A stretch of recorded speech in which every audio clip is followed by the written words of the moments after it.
7 দিন ধরে নিখোঁজ কক্সবাজারের রামু উপজেলার ছাত্রদল কর্মী মুজিবুর রহমান।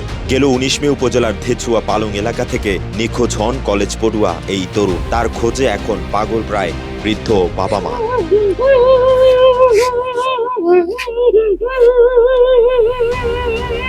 স্বজনরা জানান 19 মে সকাল 9টার দিকে পারিবারিক ব্যবসা প্রতিষ্ঠানের উদ্দেশ্যে বাসা থেকে বের হন মুজিবুর। এরপর থেকে আর কোনো খোঁজ পাওয়া যায়নি তার। এতে নানা উদ্বেগ উৎকণ্ঠায় দিন পার করছেন স্বজনরা। ভাই আমরা স্বাধীনতার মাঠ থেকে বলছি। নিখোঁজ 20 বছর বয়সী মুজিবুর রহমান অনেকটা সম্মুখ সারিতে ছিলেন জুলাই আন্দোলনে। কর্মী হিসেবে সক্রিয় ছিলেন ছাত্রদলের স্থানীয় রাজনীতিতেও। তার হঠাৎ নিখোঁজ হওয়া চিন্তায় ফেলেছে স্থানীয়দের। আমার ছেলেটা আমি সুস্থভাবে কোথায় আছে কিভাবে। নিখোঁজ ছেলের কথা বলতে গিয়েই কান্নায় ভেঙে পড়েন মুজিবুর রহমানের বাবা মোহাম্মদ ফয়জুল্লাহ। তিনি জানান, ওই দিন সকালে বাড়ি থেকে পার্শ্ববর্তী বড়ডেব এলাকায় পারিবারিক দোকানের উদ্দেশ্যে বের হয়েছিলেন তিনি। এরপর থেকে আর কোনো খোঁজ পাওয়া যায়নি তার। সারাদিন দোকানে যাই না, উনি কোথায়। তখন বললো যে দোকানে গেছে সকালে। আমি বলছি তো কেউ যায় না, মনে করছে রাত্রে চলে আসবে, কোথাও গেছে, রাত্রেও আসে নাই। আমার ছেলেটা আমি সুস্থভাবে কোথায় আছে কিভাবে একটু সবজিতে এটা যায় আর কি।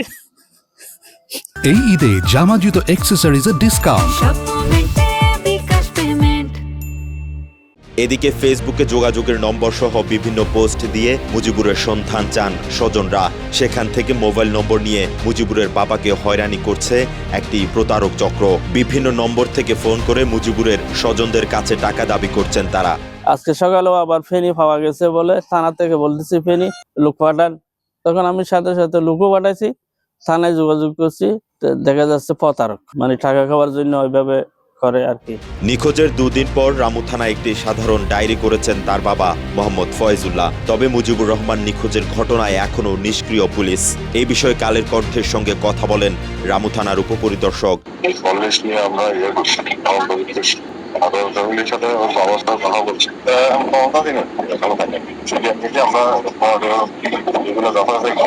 পরিবারের সদস্যদের শঙ্কা, কোনো অপরাধী চক্র বা রাজনৈতিক প্রতিপক্ষের ষড়যন্ত্রের শিকার হতে পারেন মুজিবুর। তার সন্ধান পেতে প্রশাসন সহ সবার সহযোগিতা কামনা করছেন তারা।